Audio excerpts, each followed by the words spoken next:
Super fast செய்திகள்.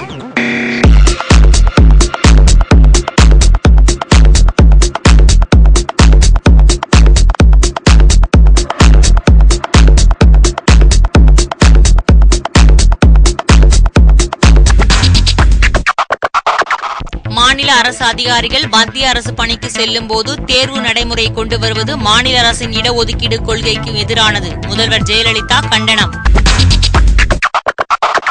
தஞ்சை மற்றும் திருவண்ணாமலையில் சுற்றுலாத்துறை சார்பில் இந்த ஆண்டு பாரம்பரிய நாட்டிய விழா நடத்தப்படும் என்று சுற்றுலாத்துறை அமைச்சர் செந்தூர் பாண்டியன் அறிவிப்பு.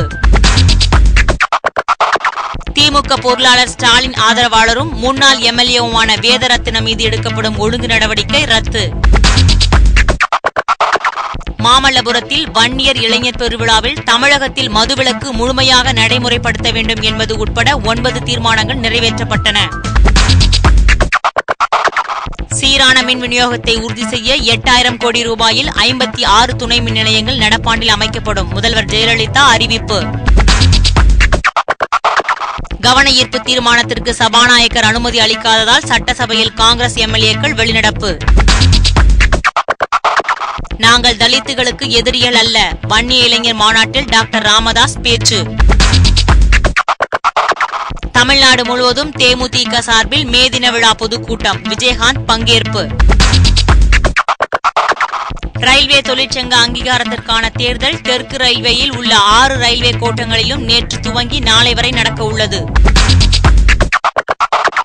மரக்காணத்தில் ஏற்பட்ட கலவரத்தின் காரணமாக கிழக்கு கடற்கரை சாலையில் போக்குவரத்து முற்றிலும் முடக்கம். பேருந்துகள் மாற்றுப்பாதையில் இயக்கம். சேலத்தில் போலி ஆவணங்கள் தயார் செய்து நிலத்தை அபகரித்த 5 பேரை நில அபகரிப்பு தடுப்பு பிரிவு போலீசார் கைது செய்தனர். பணி நிரந்தரம் செய்ய வலியுறுத்தி புதுச்சேரியில் சட்டசபையை முற்றுகையிட்ட தினக்கூலி ஊழியர்கள் 130 பேர் கைது. வேலூரில் 15 லட்சம் மதிப்புள்ள தங்க வைர நகைகள் மற்றும் 50,000 ரூபாய் பணம் கொள்ளை. போலீசார் வழக்கு பதிவு.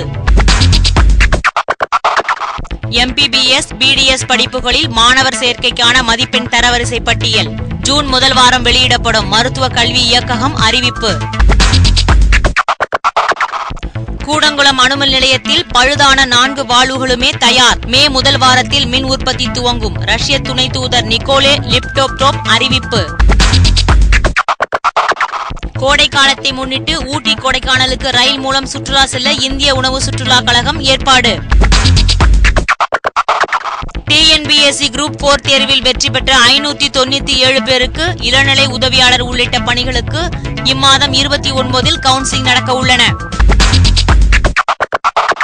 விபத்தில் பலியானவர்கள் குடும்பத்திற்கு நிதி உதவி வழங்கப்படும். முதலமைச்சர் ஜெயலலிதா அறிவிப்பு. சென்னை தீவுத்திடலில் மே 5ஆம் தேதி வணிகர் சங்க பேரவை மாநில மாநாடு. பந்தல் அமைப்பு பணி துவக்கம். ஐரோப்பா கலாச்சாரத்தை பிரதிபலிக்கும் வகையில் சாக்லேட் குறித்த விழிப்புணர்வை ஏற்படுத்த முதல் முறையாக உதகையில் சாக்லேட் கண்காட்சி அரங்கு. ராமநாதபுரத்தில் மாநில அளவிலான 3வது ஜூனியர் ஆண்கள் ஹாக்கி போட்டியின் 2வது சுற்றில் 5 அணிகள் வெற்றி. திண்டுக்கல் அருகே 2 லாரிகள் மோதிக்கொண்ட விபத்தில் சம்பவ இடத்திலேயே 2 பலி, 1 படுகாயம். நெல்லையில் டெங்கு காய்ச்சலுக்கு 7 வயது சிறுவன் பலி. பலி எண்ணிக்கை அதிகரித்து வருகின்ற நிலையில் சுகாதாரத்துறையினர் சிறப்பு முகாமிட வேண்டும் என பொதுமக்கள் கோரிக்கை. கடன் வாங்கி தருவதாக கூறி ரூபாய் 50 லட்சம் பெற்றுக்கொண்ட மோசடியில் பவர் ஸ்டார் ஸ்ரீனிவாசன் கைது செய்யப்பட்டு புழல் சிறையில் அடைப்பு. நெல்லை நாகர்கோயில் மின்சார ரயில் சோதனை ஓட்டம் இன்று 3வது முறையாக நடைபெற்றது. 3 முறை நடைபெற்றும் இன்னும் முடிவு தெரியாமல் காலதாமதமாவதாக பொதுமக்கள் குற்றச்சாட்டு. புதுக்கோட்டை நகராட்சிக்கு உட்பட்ட உசிலங்குளத்தில் குடி தண்ணீர் கிடைக்காததால் பொதுமக்கள் சாலை மறியலில் ஈடுபட்டனர். மத்திய அரசு உணவு சேவை வரி விதித்ததை கண்டித்து மதுரையில் ஹோட்டல் சங்கத்தினர் வருகின்ற 29ஆம் தேதி அனைத்து உணவகங்களையும் அடைத்து போராட்டம் நடத்த முடிவு. திண்டுக்கல் மாவட்ட ஆட்சியர் அலுவலகத்தில் முன்பு தீக்குளிக்க முயன்ற ஊனமுற்ற வாலிபரை அதிகாரிகள் தடுத்து நிறுத்தினர். இதனால் அங்கு பெரும் பரபரப்பு ஏற்பட்டது.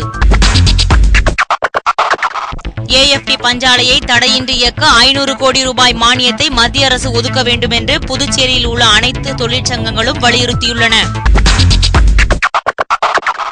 தருமபுரியை அடுத்து தொப்பூர் மலைப்பாதையில் 100 அடி பள்ளத்தில் எரிவாயு ஏற்றி வந்த லாரி கவிழ்ந்து விபத்து.